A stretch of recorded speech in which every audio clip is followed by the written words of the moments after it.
is CNN 10. We're 10 minutes of global news explained for a global audience, and I'm your host, Cral Azuz. Thank you for watching. We are officially 1 year away from the next Olympics, the 2018 Winter Olympics. They kick off next February in Pyeongchang, South Korea. The city is east of Seoul in the northern part of the country. Though South Korea has hosted the Games before, there have been 4 new events added for the 2018 Olympics.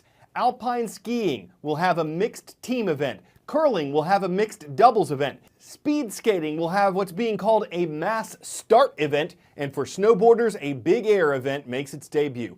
There are a number of challenges that any city faces when hosting the Olympics. For one thing, it's incredibly expensive.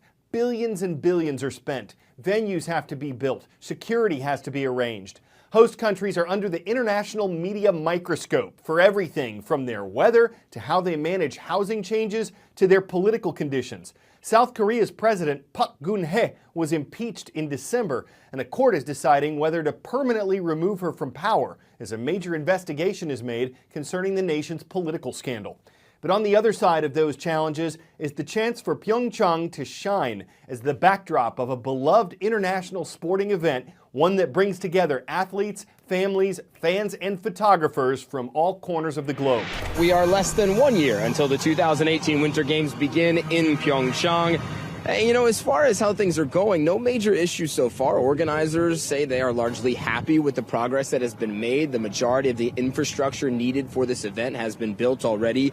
And frankly, that kind of progress stands out after what we've seen from the last 2 Olympic Games. Of course, I'm talking about the Winter Olympics in Sochi, Russia in 2014, and the Summer Olympics last year in Rio de Janeiro, 2016. Both of those events were plagued by things like construction delays, overspending, accusations of corruption. And so organizers of the Pyeongchang Winter Olympics are trying to do their best, in their words, to not repeat those kind of mistakes. But there are certainly challenges that remain, including the fact that Pyeongchang is one of the smaller cities to host these Winter Olympics, and the fact that there are still infrastructure projects that need to be completed. But they still have some time. They are a little less than a year away now. And of course, they have some experience. This is the second time that South Korea has held the Olympics. It was back in 1988 here in Seoul that the Summer Olympics were held. And so now South Korea gets a second chance to welcome the best athletes in the world to show off their best stuff. 1 year away.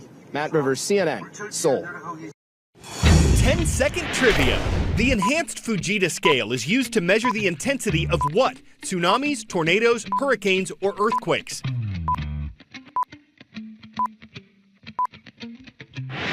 The enhanced Fujita scale rates tornadoes from EF0, the least damaging, to EF5, the most destructive. And U.S. weather officials say it was at least an EF2 tornado with wind speeds between 111 and 135 miles per hour that touched down in New Orleans, Louisiana on Tuesday. Dozens of people were hurt, some seriously, but Louisiana Governor John Bel Edwards says his state was blessed because no deaths were reported. He declared a state of emergency, though. A wide portion of southeastern Louisiana was affected by the storm's system. About 60 homes and businesses were damaged. Power was cut off for thousands of people. And Governor Edwards says it wasn't just New Orleans that was affected. 7 tornadoes were recorded in at least 6 different Louisiana parishes. How do forecasters track these storms? This is a 2-dimensional look at a storm on radar, but meteorologists see a tornado. But what is it exactly that meteorologists see? Well, let's take a look. The yellow and green colors you see here are going to be your very heavy rain in the storm. The red color indicates your hail core. And then all the way down there, the purple circle, that's where your tornado is going to be. Meteorologists often refer to it as the hook echo because of the hook shape that it ends up taking. But these aren't the only features we look for. We also have to take a look at the winds inside the storm. Imagine this flagpole was inside of our storm, and the flag's going all the way up to the very top of the cloud. The thing is, the wind changes direction as you go up.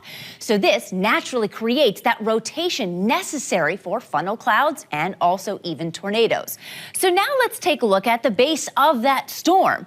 What you have is you have very warm inflow, warm air coming into the storm and rising, because that's what warm air does. It goes up. But you also have cold air coming down from the tops of the clouds and sinking all the way down towards the base. Now, together, these help to create wind shear down near the perimeter, and that is what helps create some of the more violent tornadoes. Now, what if your tornado has been on the ground for at least a little bit? Then you start to get this, the debris cloud, which is essentially a collection of all of the stuff the tornado has been able to pick up, everything from dust to trees to even homes. Debate in the U.S. Congress over the Affordable Care Act, also known as Obamacare, is nothing new. It's been going on since the overhaul of the U.S. healthcare system was proposed in 2009. What is new is that Republican lawmakers are moving forward with a new plan to repeal large parts of the law. Repealing Obamacare was a campaign promise of U.S. President Donald Trump. The law as it stands is controversial. It was considered former President Barack Obama's signature achievement, and it contributed to a record number of Americans having health insurance. But it became increasingly expensive for the federal government to support, and a growing number of insurance companies dropped Obamacare as an option. Because the debate about the law itself and about how to replace it is ongoing, CNN hosted a town hall on Tuesday night to explore both sides of the U.S. healthcare divide. On the left is Bernie Sanders, an independent U.S. Senator from Vermont who recently sought the Democratic nomination for president. On the right is Ted Cruz, a U.S. Senator from Texas who recently sought the Republican nomination for president.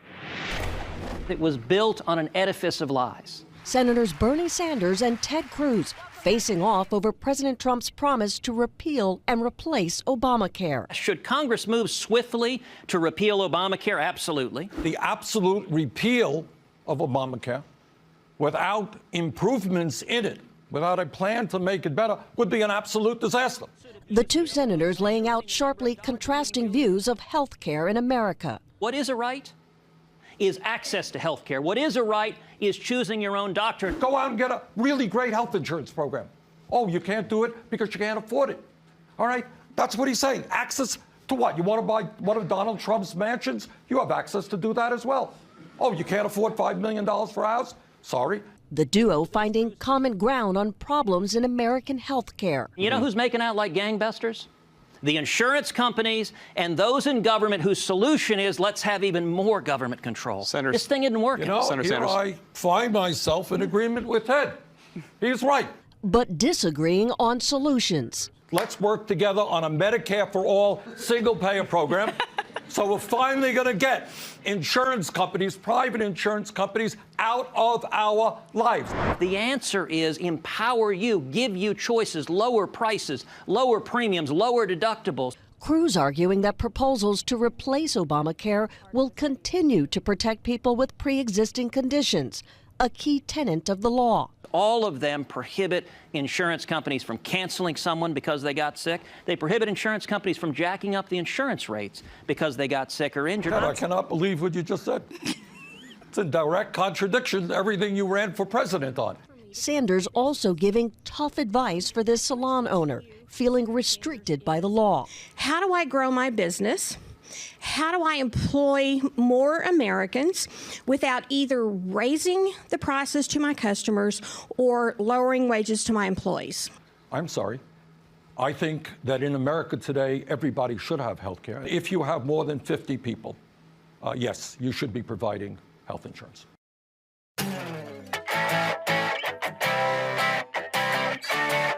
In the history of bear hugs, this one truly gets 10 out of 10.